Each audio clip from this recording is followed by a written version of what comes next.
कायोत्सर्ग आत्मशुद्धि का सबसे अच्छा साधन है। इसे तो हमारे आचार्यों ने प्रायश्चित में भी रखा है। यदि किसी से कोई अपराध हो जाता है तब भी उस अपराध से निवृत्ति पाने के लिए आत्म पवित्रीकरणार्थम कायोत्सर्गम करोम्यहम ऐसा अपन बोलते हैं। इसका मतलब है कि आत्म पवित्रीकरणार्थम आत्मा की शुद्धि के लिए, आत्मा की पवित्रता के लिए, कर्मों की निर्जरा के लिए यह कायोत्सर्ग होता है। दूसरी बात, कायोत्सर्ग कर लेने से हमारे प्रायश्चित के साथ साथ स्थिरता भी आती है, ध्यान की सिद्धि भी होती है। कायोत्सर्ग हम इरियापतिक प्रतिक्रमण में भी करते हैं। देविश्र, रात्रिक, पाक्षिक, चातुर्मासिक, वार्षिक, सांवत्सरिक, औतमार्तिक आदि प्रतिक्रमण के समय भी ये कायोत्सर्ग करते हैं। सर्व सामान्य से हमारे मूलाचार के अनुसार यदि कोई बाह्य क्रिया से निर्वृत्त होकर के, लघु शंका से निर्वृत्त होकर के आया है तो उसे 7 बार नमोकार मंत्र प्रमाण कायोत्सर्ग करने का उल्लेख किया है। शौच से निर्वृत्त होकर के आया है, आहार से निर्वृत्त हुआ है, तब उसे 9 बार नमोकार मंत्र बोलने के काल तक इसे कायोत्सर्ग करने के लिए बताया है। इसी तरह से हम जब प्रातःकालीन प्रतिक्रमण करते हैं तब रात्रिक प्रतिक्रमण में वीर भक्ति संबंधी जो कायोत्सर्ग है वो 54 श्वासोश्वास प्रमाण है। किंतु शाम के वक्त जो प्रतिक्रमण करते हैं वह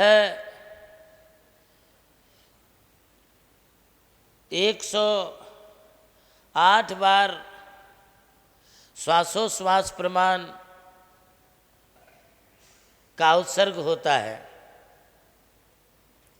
जो हमारा पाक्षिक प्रतिक्रमण होता है उसमें 300 श्वासोश्वास प्रमाण कायोत्सर्ग होता है।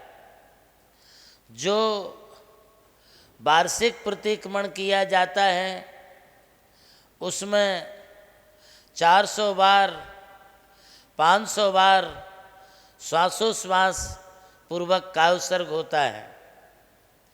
ये कुछ मैंने कायोत्सर्ग के श्वासोश्वास का एक प्रमाण काल आपके लिए बतलाया है। इसमें कुछ कम ज़्यादा भी हो सकता है, वो शास्त्र के आधार से आप जान सकते हैं। कायोत्सर्ग जघन्य रूप से अंतर्मुहूर्त प्रमाण भी हो सकता है और यह कायोत्सर्ग बढ़ाते बढ़ाते आप 1 उपवास, 2 उपवास अथवा पक्षोपवास 15 दिन का, मासोपवास 1 महीने का अथवा सन मासोपवास 6 महीने का, या फिर भगवान बाहुबली के समान 1 साल का भी कायोत्सर्ग का नियम लेकर के अपनी तपश्चर्या की जा सकती है। सिर्फ इस वर्तमान काल 24 में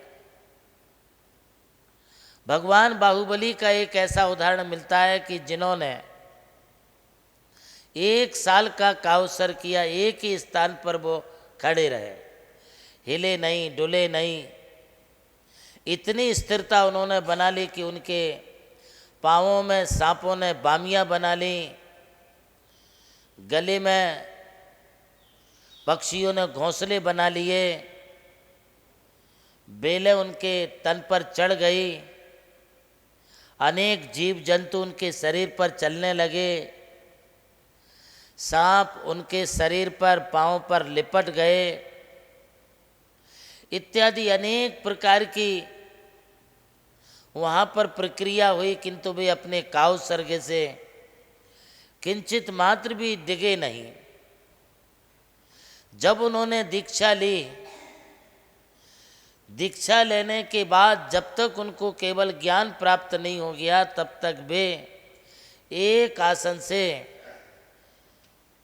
खड़े रहे। इसको कहते हैं काव सर्ग। आज प्रतिमा योग तो नहीं है। प्रतिमा योग का मतलब है कि जो चतुर्थ काल में जिस प्रकार से आतापन योग, अभ्रावकाश योग अथवा वर्षा योग जैसे 1 महीना, 4 महीने, 6 महीने के लिए किए जाते थे, वैसा आज पंचम काल में नहीं है। किंतु आप कावसर्ग अपनी सुविधानुसार करके कर्मों की निर्जरा के पात्र बन सकते हैं, इन्हीं शब्दों के साथ।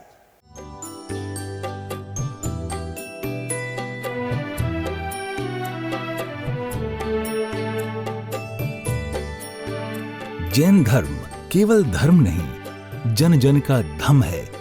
यही है इस धर्म की संस्कृति।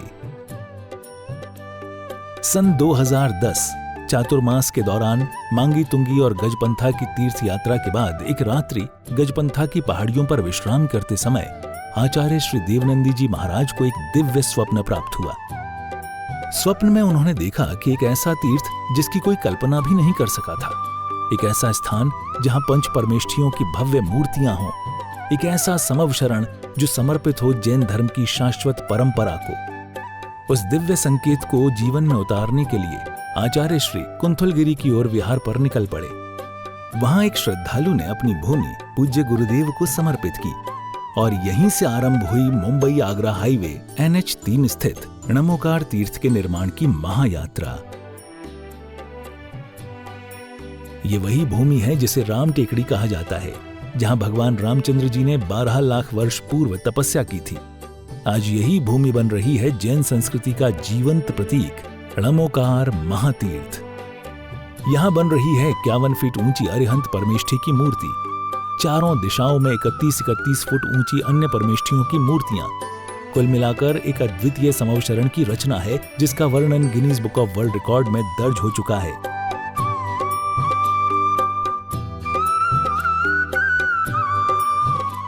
इस भव्य मंदिर जी में स्थापित किए जा रहे हैं 24 तीर्थंकरों के 24 मंदिर, पंचमेरु, नंदीश्वर द्वीप, नवदेवता और 64 रिद्धि मंदिर, सप्तऋषि मंदिर और गोमटेश्वर बाहुबली, समेत शिखर जी की झलक और क्षेत्रपाल मंदिर। यहाँ पर अब तक 250 से अधिक कमरे निर्मित हो चुके हैं, जिनमें 75 साधु साध्वियों के लिए एवं यात्री निवास आधुनिक सुविधाओं से युक्त है।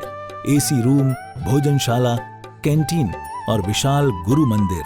णमोकार तीर्थ का भूमि पूजन 8 फरवरी 2014 को संपन्न किया गया था और आज लगभग 10 लाख स्क्वायर फीट से अधिक निर्माण पूर्ण हो चुका है और अब यह दिव्य तीर्थ अपने चरम आयोजन की ओर अग्रसर है।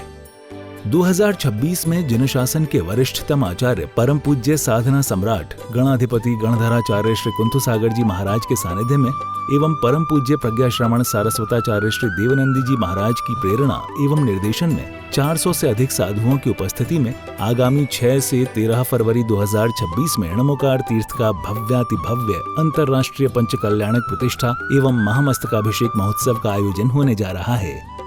खुल रहा है पुण्य का द्वार, जो करेगा भव पार।